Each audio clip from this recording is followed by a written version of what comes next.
Hi, my name is Claire Westwood and I am from the Pilates Firm in Naples, Florida.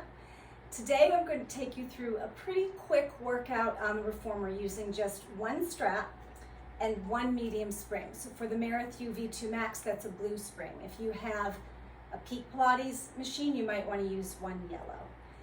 We'll begin by pulling the strap and placing it across the right foot. The left elbow comes down on the headrest and the bum scooches back, so it's kind of as if you were in a clam position with your feet in line with the bum.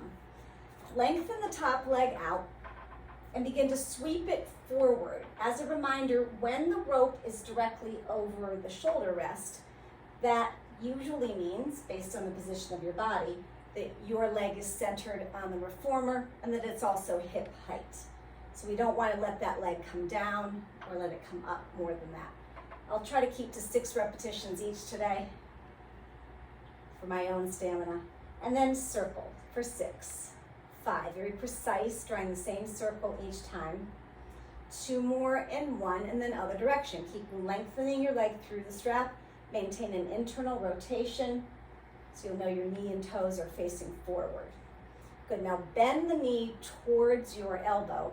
Flatten the foot, which means flex it and press it long, as if you're going to actually take that foot and make an imprint of it in an imaginary, wall of Play-Doh across the room.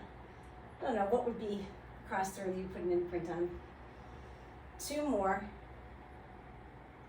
Last one, and the next one, bring the knee in towards the shoulder, same imprint across the room, trying to keep the leg pretty much centered on the reformer, which means kind of right over for us, the blue spring is in the middle. 2 more here, we're ending on the length of the leg. So long leg, sweep the leg up and down. So you do have your hips a little bit open for this. And this is a good stretch. As you press down, think of working the back of the leg. Don't just let the foot press down. 1 more like that. On the next one, when the leg comes up, try to pull your hip a little forward. This is going to fire this up pretty significantly. So little circles for 6, 5, 4, 3, 2, 1, other direction, 6, 5, 4, 3, 2, 1. Cross the top leg over like a lady, lift it up, press it away. So we want to be a lady, and then we change our mind. 4 more there. The cross part is a nice stretch, so you're welcome for that. 2, and 1. Good, now sit up.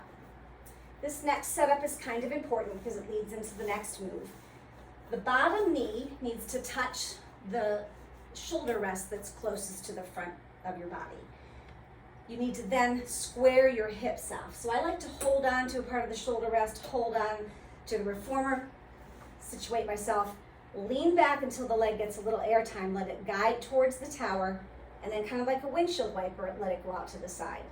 Now you'll notice as you do this, you have your hands on for steadying, but the knee pressing into the shoulder rest becomes kind of a significant deal in a minute. So take the stretch, pull it over, 1 more, and then I call this I Dream of Genie arms.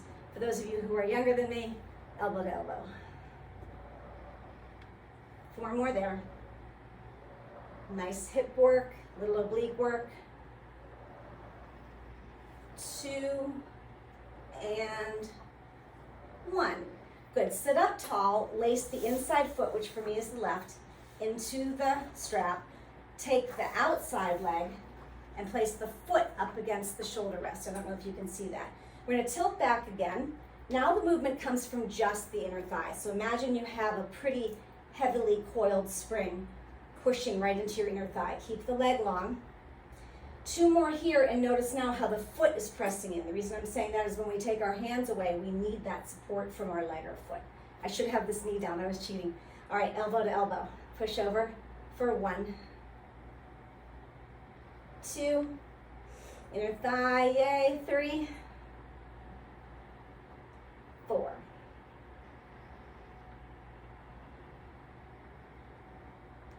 Good, fold the leg in, take the strap off. You can sit in pretzel now, holding on with the right arm. Just pull it over for one.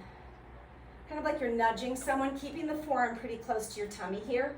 Shoulders and hips are squared, so you're maintaining, I call it a rectangle box or a frame. And now we're gonna stir a big pot. Pull it over with control, take it around. So at no point do you want the rope to go lax and kind of lose control of that. Joseph Pilates called it controlology, right? All right, on the next one, you're gonna pull it out a little bit, pull it over and stir the other direction. This is kind of an odd shaped pot. It's not as round as the other one. It's kind of oblong. It's not a pot I've ever owned in my kitchen, but whatever. Two more, pull using the deltoid. Last one. Good. Now on this one, I want you just to kind of lean over. You can end up with your forearm on the shoulder rest or on the head rest here, but take the arm over your head with your knuckles to the ceiling. So this is a really nice waist stretch. So let's just take that for a minute, making sure the right sit bone stays plugged, chin is lifted.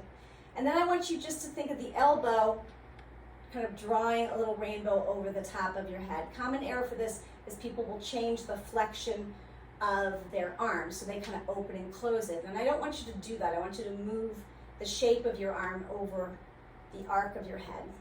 Two more there. Last one.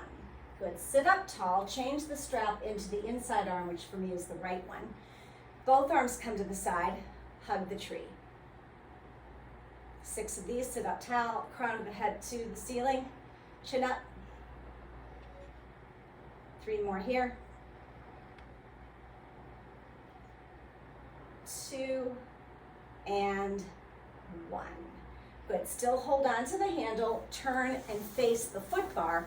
The back has a very light touch to the shoulder rests here. And take both hands to the forehead in a triangle position. A slight hinge forward, pull the ribs up from the hips and press.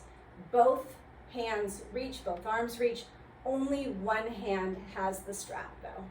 Take some control because the strap wants to pull you to the side. You say nay, nay to that. One more. Arms are long, drop the elbows, hug the tree with one arm again. Ugh. Did you see those pulled me off? So control it. Hinge a little into it, pull the belly in. Tell the springs who's boss. Tell the ropes who's boss. Good, last one there. Open it up, and now we'll switch and do that whole thing on the other side.